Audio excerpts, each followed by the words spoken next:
Henson Ange, followed by Justin Holstrom, Jason Tetlow, Thomas Philippides, number 659. Thank you. Please proceed. Yeah. My name is Henson Ong. Forgive me, English is not my first language.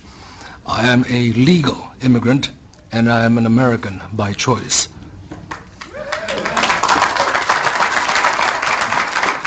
Thank you for giving me this opportunity to express my opinion and give my testimony in opposition to the majority of the proposed bills which do nothing to deter future crimes.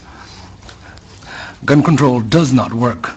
Your own history is replete with high school rifle teams, Boy Scout, marksmanship merit badges. You could buy rifles at the hardware stores. You could order them, mail order, delivered to your home. Your country was awash in readily available firearms and ammunition. And yet, in your past, you did not have mass school shootings. Other people have already expressed the question, what changed? It was not that the availability of guns suddenly exploded or increased. It actually was decreased.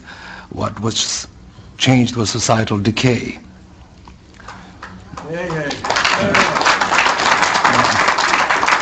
If gun control actually did work, Washington, D.C. and Chicago would be the safest cities in your nation, but it is not. They have the toughest gun laws and the highest crime and murder rates. Now,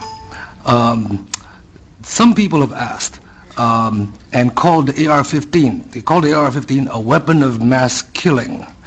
Well, it turns out that there are a few government agencies which disagree with that characterization.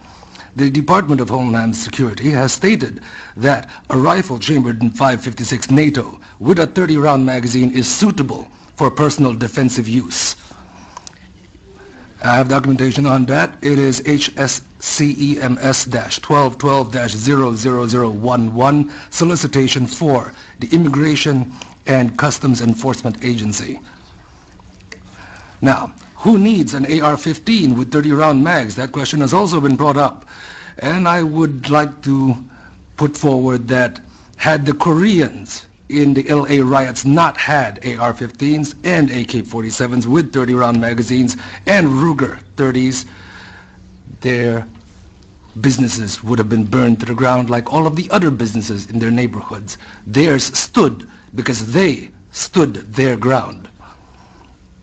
I would also put forward the conjecture that had the 10,000 students at Tiananmen Square not been unarmed, things may not have resulted in so many of them disappearing. In your own laws, United States versus Miller, 309, U.S. 174, 1939, it was made clear that the type of firearms protected by the Second Amendment were those specifically useful and common for military use in defense of the state. I would like to note that the state is not the government. The state is the people. In Lewis, excuse me, Mr. Ong, if you would. In Lewis versus United States, 1980, it is stated that the Second Amendment guarantees no right to keep and bear a firearm that does not have some reasonable relationship to the preservation and efficiency of a well-regulated militia.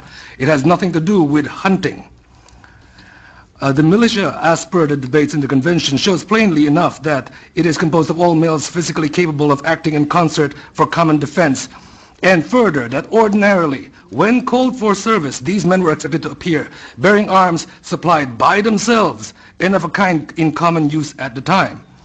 The AR-15 is the most common and popular rifle in America at this time. Would you please wrap up? I will wrap up. I would like to wrap up with a statement from Judge Andrew Kozinski in Silveria vs. Lockyer, 2003. My excellent colleagues have forgotten these bitter lessons of history. The prospect of tyranny may not grab the headlines the way vivid stories of gun crime usually do, but few saw the Third Reich coming until it was too late. The Second Amendment is a doomsday provision, one designed only for those exceptionally rare circumstances when all other rights have failed. A free people can only afford to make this mistake once. Thank you.